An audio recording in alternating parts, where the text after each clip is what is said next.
You are overqualified. Maybe you've heard this before. Maybe somebody told you this before. Maybe you're a hiring manager. You have to tell somebody this. Let me tell you what this means. And also, let me give you a few tips that can actually help you get around that.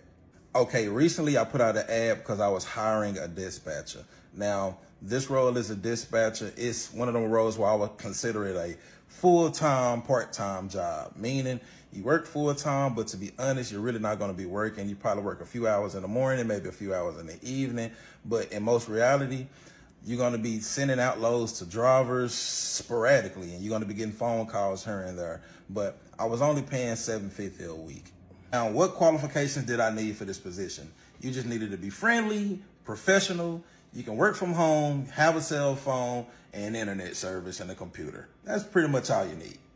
Now, I got a lot of applicants, but one guy hit me up and he was just overqualified. Now, I know you might say to yourself, overqualified, man, that's BS. How can somebody be overqualified? It would probably be to your benefit if you got somebody that know the business, but why wouldn't you hire somebody that's overqualified? The guy had over 20 years worth of logistics experience. He had a master's degree in supply chain management, which that's actually what I'm going to school for right now. He also used to have his own freight brokerage company, but he actually sold it a couple of years back. But that lets me know that his freight brokerage company was actually doing good because he actually was able to sell the company.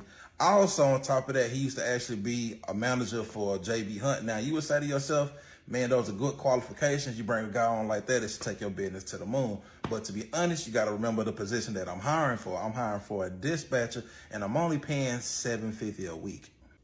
Basically, this dude is me. He has all of the same qualifications that I have, even a little bit more. Now, as an employer, when I train somebody and I bring them on, I plan on getting at least a year or two of work out of them. I treat them right. But the thing is, I don't want to bring somebody on and then next month they leave. I got to bring somebody else on. Every other month trying to hire somebody else is time consuming and it's costly. A guy like that with his qualifications, yes, he can come on. He'll probably do a great job. Might even be able to teach me a thing or two.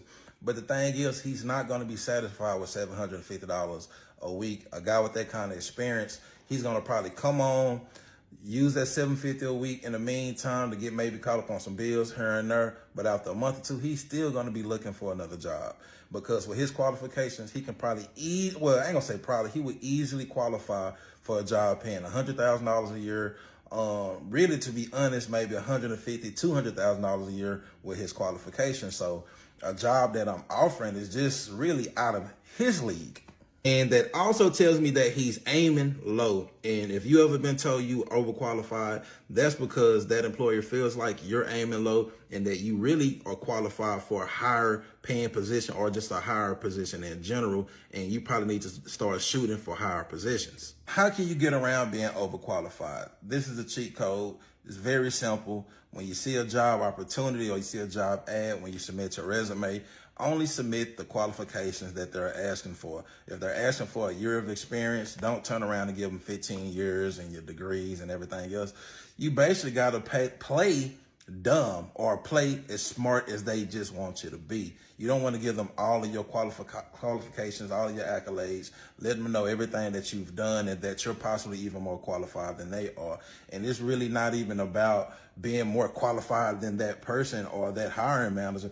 It's just, they just want to know if you want to stick around for the position. And if you're overqualified, most likely, we know that you're not going to stay around. So, we don't want to invest that time in you and then lose you in a short period of time. But all right, that's all I needed to say. That was on my mind just from dealing with that guy because he actually asked me, how am I overqualified? And brother, you was well overqualified. To be honest, man, I would look at you more as a business partner than just a dispatcher. But anyway, all right, peace.